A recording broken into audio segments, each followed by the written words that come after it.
O dia em que a desgraça bateu à porta. E salvou tudo. Começa como qualquer manhã comum, mas termina como algo que ninguém daquela vila jamais esqueceria. E antes de você ouvir essa história até o fim, saiba de uma coisa.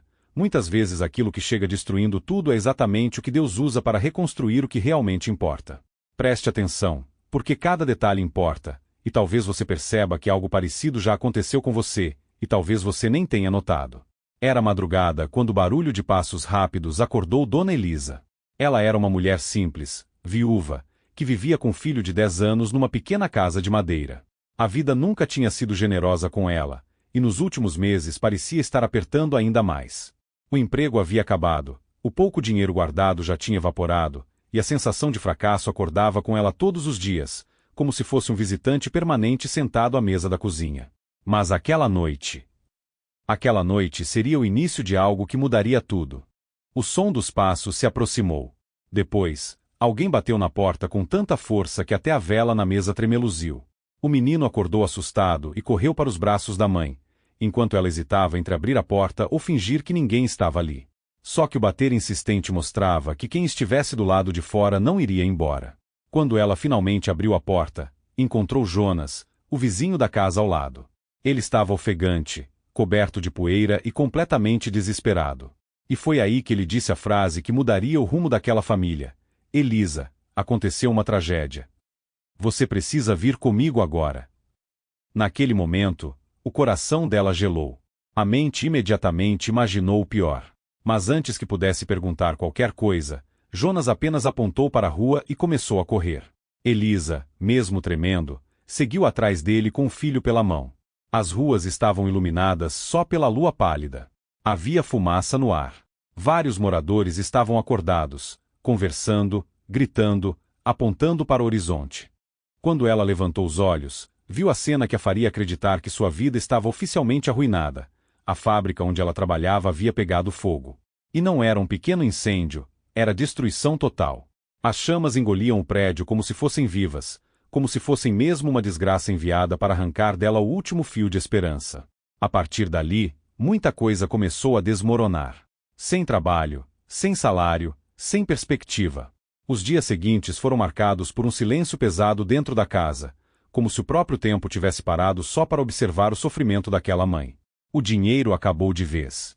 A comida começou a faltar. E para piorar tudo, alguns moradores da vila passaram a comentar que talvez Elisa tivesse sido castigada. Aquelas palavras, ditas por quem nada sabia da sua luta, doíam mais do que a perda do emprego. Mas Deus trabalha no silêncio. E embora ela não conseguisse enxergar, algo já estava acontecendo. Numa manhã fria, quando Elisa olhou para a despensa e percebeu que só havia arroz o suficiente para um prato pequeno, ela tomou uma decisão difícil. Sairia para procurar qualquer tipo de trabalho, mesmo que fosse algo momentâneo. Deixou o filho com uma vizinha e saiu pela vila inteira batendo em portas, perguntando, insistindo. Mas nada. Ninguém estava contratando, ninguém podia ajudar, ninguém tinha vaga para nada. Ela voltou para casa aos prantos. Sentou na mesa com o filho e disse que ia dar um jeito, mesmo não sabendo que jeito seria esse. E foi nesse momento de total desespero que alguém bateu à porta de novo. Mas dessa vez, não era desgraça chegando. Era o começo da virada. Era o mesmo Jonas, o vizinho que tinha avisado sobre o incêndio. Mas agora ele estava sorrindo. Ele disse que um amigo que trabalhava em uma cidade próxima tinha comentado sobre uma vaga de cozinheira em um pequeno restaurante familiar.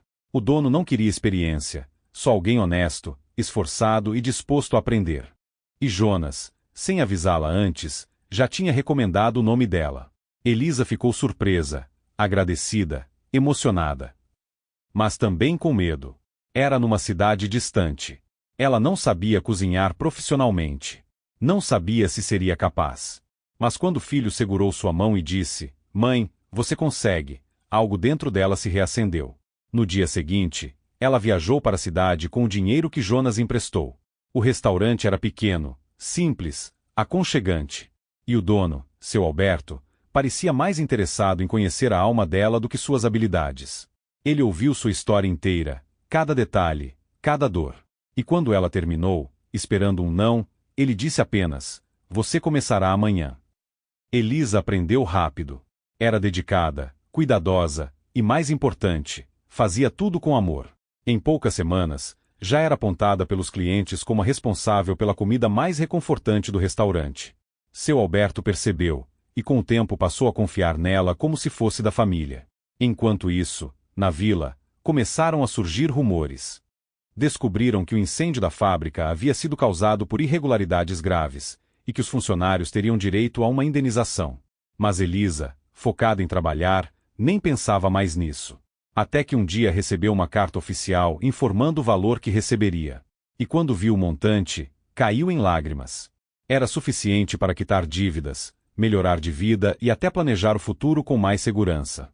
Mas essa não era a maior transformação.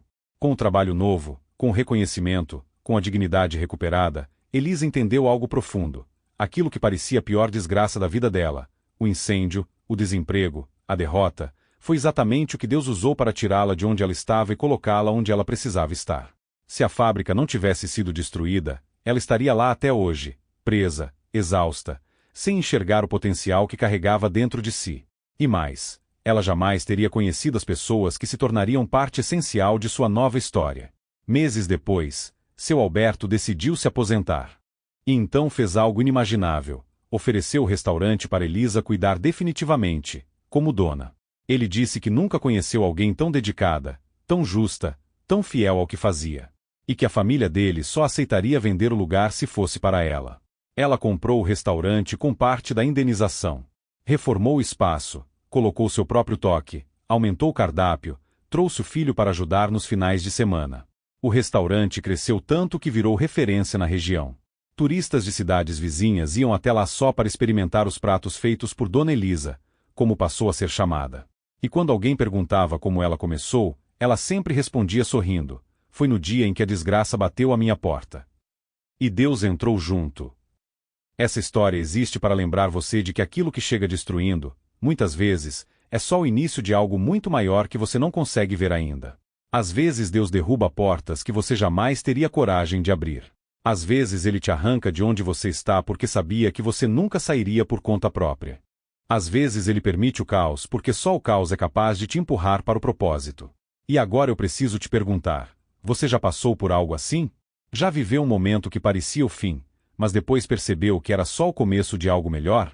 Deixa nos comentários, porque sua história pode ajudar alguém que está vivendo a mesma dor agora. E se essa mensagem tocou você de alguma forma, deixa o like, se inscreva no canal e ative as notificações, porque aqui você sempre vai encontrar histórias que te mostram que nada é por acaso e que Deus nunca perde o controle, nem quando tudo parece perdido.